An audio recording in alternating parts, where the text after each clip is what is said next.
الرجیم بسم اللہ الرحمن الرحیم وَإِذَا قَرَأْتَ الْقُرْآنَ جَعَلْنَا بَيْنَكَ وَبَيْنَ الَّذِينَ لَا يُؤْمِنُونَ بِالْآخِرَةِ حِجَابًا مَسْتُورًا وَجَعَلْنَا عَلَى قُلُوبِهِمْ أَكِنَّةً أَن يَفْقَهُوهُ وَفِي آذَانِهِمْ وَقْرًا وَإِذَا ذَكَرْتَ رَبَّكَ فِي الْقُرْآنِ وَحْدَهُ وَلَّوْا عَلَىٰ أَدْبَارِهِمْ نُفُورًا نَحْنُ أَعْلَمُ بِمَا يَسْتَمِعُونَ بِهِ إِذْ يَسْتَمِعُونَ إِلَيْكَ وَإِذْ هُمْ نَجْوَىٰ إِذْ يَقُولُ الظَّالِمُونَ إِن تَتَّبِعُونَ إِلَّا رَجُلًا مَّسْحُورًا انظُرْ كَيْفَ ضَرَبُوا لَكَ الْأَمْثَالَ فَضَلُّوا فَلَا يَسْتَطِيعُونَ سَبِيلًا۔ اور اے نبی، جب تم قرآن کی تلاوت کرتے ہو تو ہم تمہارے اور ان لوگوں کے درمیان ایک مخفی پردہ ڈال دیتے ہیں جو آخرت پر ایمان نہیں رکھتے، اور ہم نے ان کے دلوں میں ایک پردہ رکھ دیا ہے اس بات سے کہ وہ اس کو سمجھ نہ سکے، اور ہم نے ان کے کانوں میں ڈاٹ ڈال دیا ہے کہ وہ سن نہ سکے۔ اور جب تم قرآن میں صرف اپنے رب واحد کا ذکر کرتے ہو تو یہ نفرت کی وجہ سے پیٹھ پیچھے بھاگ لیتے ہیں، اور ہم اچھی طرح جانتے ہیں اس کو بھی جو یہ بغور سننے کی کوشش کرتے ہیں، جبکہ وہ تمہاری طرف کان لگاتے ہیں، اور جبکہ وہ آپس میں سرگوشیاں کرتے ہیں،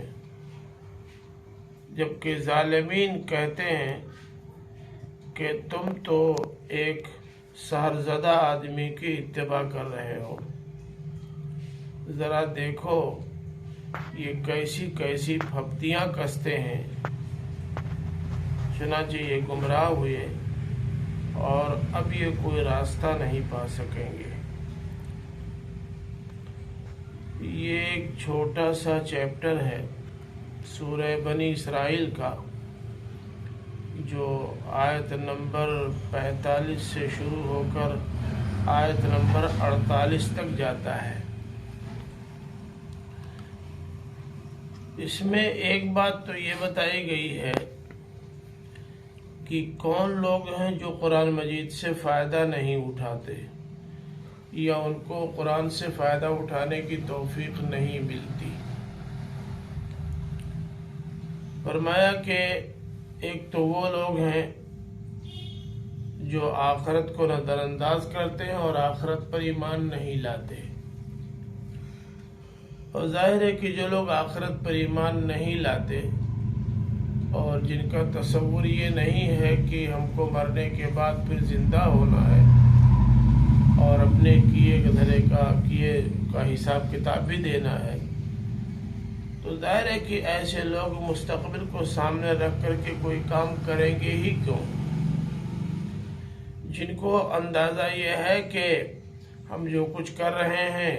اس کا نتیجہ ہمارے سامنے آئے گا، تو وہ اپنے آپ کو سنبھال کے رکھتے ہیں، اور جو کچھ بھی کرتے ہیں یہ سوچ کر کرتے ہیں کہ اگر ہم نے کام صحیح نہیں کیا، اچھا نہیں کیا اور اللہ کو راضی نہیں کیا تو ہمیں آخرت میں اس کا نقصان اٹھانا پڑے گا۔ تو جو لوگ آخرت پر ایمان نہیں لاتے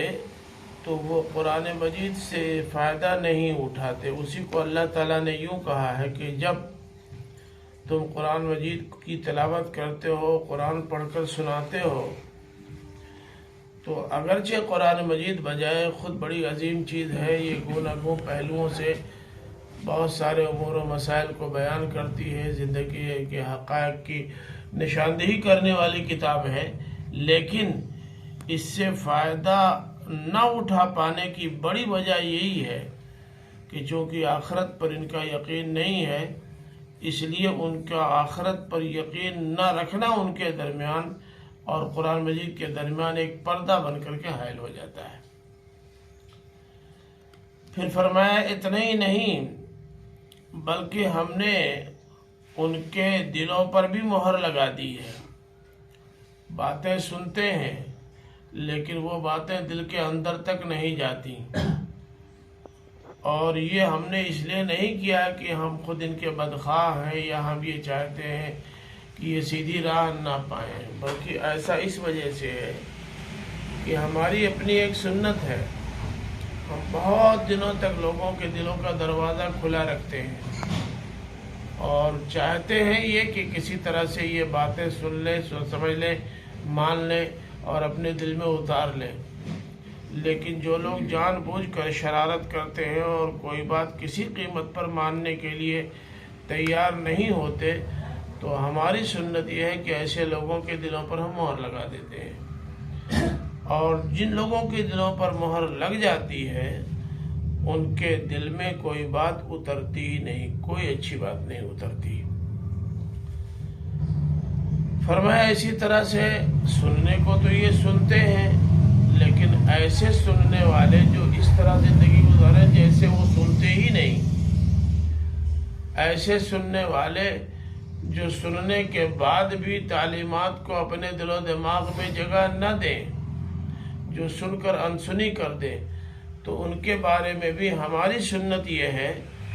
کہ ہم ان کے کان کو بھی اس طرح بنا دیتے ہیں کہ جیسے بات کان میں جاتی ہے لیکن جہاں تک پہنچنا چاہیے وہاں تک پہنچنے کے بجائے ان کے کانی سے ریفلیکٹ ہو کر باہر نکل جاتی ہے۔ تو جو شرارت کرتے ہیں، بدماشی کرتے ہیں، ماننا نہیں چاہتے، سننا نہیں چاہتے، ان کے بارے میں ہماری سنت یہی ہے کہ ہم ان کو پھر اس طرح کی چیزوں سے محروم ہی کر دیتے ہیں۔ پھر فرمایا کہ ذرا دیکھو ان کی بدماشی، یہ خالی آخرت ہی کے بارے میں ڈھیٹ نہیں ہے، آخرت کا تصور ان کا غلط ہے۔ یہ سمجھتے ہیں مر گئے سو مر گئے، نہ جینا ہے اور نہ اپنے کیے کا پھل بھوگنا ہے۔ یہ آخرت کے بارے میں نہیں بلکہ توحید کے بارے میں بھی ان کا تصور ایسا ہی ہے۔ چنانچہ جب اللہ تعالیٰ کی وحدانیت کا اعلان کیا جاتا ہے تو ان کو اس اعلان سے نفرت ہوتی ہے، یہ اس سے بددل ہوتے ہیں، بھاگتے ہیں اور بات ماننے اور سننے کے لیے تیار نہیں ہوتے۔ تو یہ آخرت پر بھی یقین نہیں رکھتے ہیں اور اللہ تعالیٰ کی وحدانیت کا بھی اقرار نہیں کرتے۔ تو ظاہر ہے کہ جو لوگ اس طرح کے ہوں کہ اللہ تعالیٰ کی توفیق سے مکمل طور سے محروم ہو چکے ہوں، تو قرآن مجید اپنی تمام تر افادیت کے باوجود ایسے لوگوں کے دلوں پر اثر انداز نہیں ہو سکتا۔ آگے یہ فرمایا ہے کہ یہ جو کچھ سنتے ہیں یا سننے کا ناٹک کرتے ہیں ہم اس کو اچھی طرح جانتے ہیں۔ بہت بار ایسا ہوتا ہے کہ یہ گھاگ لوگ اور خواص جو قرآن مجید سے لوگوں کو پھیرنا چاہتے ہیں، خود بھی اس سے دور رہنا چاہتے ہیں، وہ قرآن مجید جب پڑھا جاتا ہے تو اس طرح بغور سننے کا ناٹک کرتے ہیں جیسے معلوم ہوتا ہے کہ واقعی وہ سمجھنا چاہتے ہیں اور اگر بات سمجھ میں آئی تو قبول کر لیں گے، ایسا لگتا ہے۔ اس طرح بڑے دھیان سے، بڑے اطمینان سے سننے کا ناٹک کرتے ہیں۔ استماع کہتے ہیں بہت دھیان اور غور سے سننے کو، تاکہ دیکھنے والے یہ سمجھیں کہ بھائی یہ فلاں فلاں جو بڑے خاص لوگ ہیں، جو باتیں زیادہ سمجھتے ہیں اور جو سوچ سمجھ کر کوئی فیصلہ لیتے ہیں، ایسا نہیں کہ یہ قرآن سنتے ہیں، دیکھیے کتنے دھیان سے، کتنے غور سے سن رہے ہیں۔ تو اللہ تعالیٰ نے فرمایا کہ جو بہت دھیان سے سننے کا ناٹک کرتے ہیں ہم اس کو بھی اچھی طرح جانتے ہیں کہ اس کے پیچھے ان کا مقصد کیا ہے۔ یہ واقعی اس لیے بہت دھیان دے رہے ہیں کہ اگر بات سمجھ میں آ گئی تو مان لیں گے، یا یہ اپنے عوام کو اور اپنے ماتحتوں کو اور اپنے پیچھے چلنے والوں کو گمراہ کرنے کے لیے ایک ناٹک کر رہے ہیں۔ چنانچہ جب یہ دھیان سے سنتے اور سننے کے بعد دیکھتے کہ بہت سارے لوگ متاثر ہو رہے ہیں، تو جو ان کے ماننے والے، ان کے پیچھے چلنے والے ہوتے تھے، جب وہ پوچھتے تھے کہ صاحب آپ بہت دھیان سے قرآن سن رہے تھے، کچھ بتائیے تو نا کہ یہ قرآن میں ابھی نبی صاحب نے جو کچھ بیان کیا ہے وہ کیا ہے۔ تو وہ سیدھے کہہ دیتے تھے کہ ہم نے دھیان سے سنا تو بہت زیادہ سمجھنے کی کوشش کی، لیکن بات کچھ سمجھ میں آ نہیں رہی ہے، کوئی سنجیدہ بات تو اس میں ہے نہیں، قصے کہانیاں ہیں، کوئی ایسی چیز تو ہے نہیں جس پر دھیان دیا جائے، توجہ دی جائے۔ تو جس طرح غور سے سننے کا ناٹک کر رہے تھے، ان کا اس طرح سے سننا بھی ان کے عوام پر اثر ڈالنے کے لیے تھا، اور اب عوام کے استفسار پر جو جواب یہ دے رہے تھے وہ عوام کو اس سے بدکانے کے لیے تھا۔ پھر فرمایا اتنا ہی نہیں بلکہ یہ لوگ یہاں سے جانے کے بعد اپنی خفیہ میٹنگیں جو کرتے ہیں اور اپنے لوگوں کی جو نشست کرتے ہیں جن میں باہر کا کوئی نہیں ہوتا، تو یہ جو پرستاؤ پارت کرتے ہیں اور جو سازشیں کرتے ہیں کہ دیکھیے بہت سارے لوگ ہیں جو متاثر ہوتے ہیں اس قرآن کو سن کر کے، تو کیا کیا جائے کہ لوگ متاثر ہونے نہ پائیں۔ تو اس طرح کی جو خفیہ تدبیریں کرتے ہیں، اللہ تعالیٰ نے فرمایا کہ بظاہر تو یہ ایک ہی فکر کے لوگ کہیں اکٹھا ہو کر کے قرآن اور اسلام کے خلاف سازشیں کرتے ہیں اور سمجھتے ہیں کہ کوئی نہیں جانتا،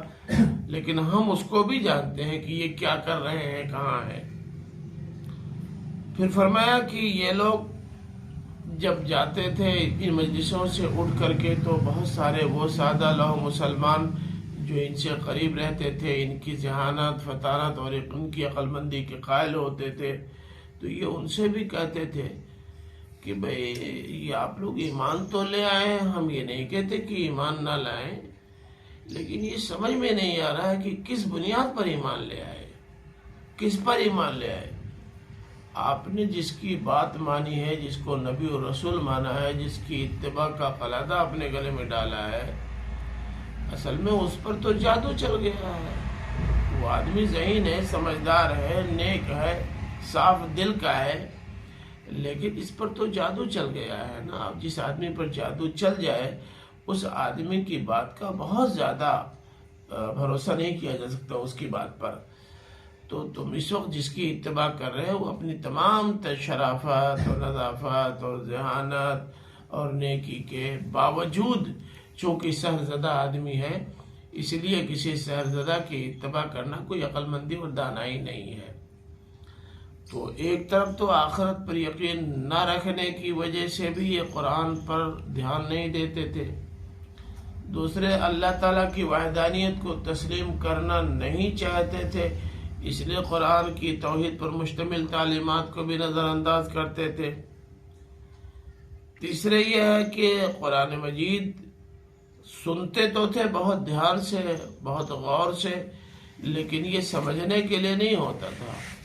بلکہ اپنے لوگوں کو یہ باور کرانے کے لیے کہ بھئی یہ بڑے دھیان سے سن رہے ہیں، اگر قرآن مجید میں واقعی کوئی بات ہوگی ایسی جو ماننے کی ہو تو یہ مانیں گے اور ہم کو بھی بتائیں گے، ہم بھی مان لیں گے۔ تو یہ ان کو بدکانے کے لیے ایسا کرتے تھے، اور پھر قرآن مجید کے ذریعے سے جو تعلیمات لوگوں کے سامنے آتی تھی جن سے لوگ متاثر ہو سکتے تھے، تو ان کے تاثر کو ظاہر کرنے کے لیے بھی یہ خفیہ میٹنگیں کرتے تھے، آپس میں سازشیں کرتے تھے، اور خود مسلمانوں میں سے بھی جو سادہ طبیعت کے لوگ ہوتے تھے ان کو قرآن سے بددل اور دور کرنے کے لیے اور پیغمبر سے بدکانے کے لیے طرح طرح کی چالیں چلتے تھے۔ تو اس چیپٹر میں ان سارے پہلوؤں پر گفتگو ہوئی ہے۔ آخر میں اللہ تعالیٰ نے فرمایا کہ ذرا دیکھو کہ کیسے یہ نالائق لوگ ہیں، کتنے گھٹیا لوگ ہیں، کتنے نیچ ہیں کہ یہ اپنے ہی لوگوں پر نہیں، اپنے جیسے انسانوں پر ہی نہیں، یہ اللہ پر بھی پھپتیاں کستے ہیں۔ یعنی گویا ان کے تال و تشنیع اور ان کی سازشوں کا شکار اللہ تعالیٰ ہو رہا ہے۔ یہ گویا بزوم خیش اللہ تعالیٰ کو بھی دھوکہ دے رہے ہیں اور اللہ تعالیٰ کے تعلق سے الٹی سیدھی باتیں یہ کرتے رہتے ہیں۔ ایسے لوگ جو خود اللہ تعالیٰ کے بارے میں بھی اچھا گمان نہ رکھتے ہوں، اس کے تئیں اچھے الفاظ نہ استعمال کرتے ہوں، اس کے تعلق سے اچھے خیالات نہ رکھتے ہوں، تو پھر ایسے لوگوں کو گمراہ ہونے سے کون روک سکتا ہے؟ فرمایا ایسے لوگ گمراہ ہوتے ہیں، اور جب گمراہ ہو جاتے ہیں تو پھر اس گمراہی سے نکل جانے کا کوئی راستہ نہیں پاتے، کیونکہ جان بوجھ کر کے یہ کھڈ میں گرتے ہیں اور اس کھڈ میں گرتے ہیں جہاں سے نکلنا ممکن نہ ہو. تو جب گر جاتے ہیں تو گرنے کے بعد نکلنے کا راستہ بھی ان کے لیے بند ہو جاتا ہے. تو ایسے لوگ کسی اور کا نہیں اپنا نقصان کر رہے ہیں، اور اگر یہ اپنے کو نقصان ایسے ہی پہنچاتے رہیں گے تو یہ جو بہت زیادہ سماج میں اپنے بڑے ہونے کا ڈھڈورا پیٹ رہے ہیں، کچھ دنوں میں ان کی حماقت اور ان کی بیوقوفی کا بھی ڈنکا بجنے لگے گا. دنیا کہے گی کہ بتائیے جن پر ہم بھروسہ کرتے تھے اور جن کے بارے میں ہمارا خیال یہ تھا کہ یہ بڑے سمجھدار لوگ ہیں، یہ دانا لوگ ہیں، اب وہی لوگ ان کے بارے میں یہ بھی کہنا شروع کر دیں کہ انتہائی پرلے درجے کے احمق تھے، خود تو ڈوبے ہیں صنم تم کو بھی لے ڈوبیں گے والی کیفیت تھی. تو جو ان کے ساتھ رہیں گے ظاہر ہے کہ جب وہ ڈوبیں گے تو وہ بھی ڈوبیں گے، لیکن جو ان کے دھوکے میں نہیں آئیں گے وہ کل یہ کہیں گے کہ ان لوگوں نے اپنا راستہ خود کھوٹا کیا ہے، ہمارا کیا نقصان کرتے. تو یہ ہے ایک مختصر سا تبصرہ ان لوگوں پر جو اللہ کی کتاب قرآن مجید سے فائدہ نہیں اٹھانا چاہتے اور نہ لوگوں کو فائدہ اٹھانے دینا چاہتے ہیں، بلکہ اس قرآن سے دور کرنے کے لیے طرح طرح کی چالیں اور سازشیں کرتے رہتے ہیں. اللہ تعالیٰ ایسی چالیں چلنے والوں اور سازشیں کرنے والوں سے محفوظ رکھے اور اس کتاب سے زیادہ فائدہ اٹھانے کی توفیق عطا فرمائے. آمین. وآخر دعوانا الحمدللہ.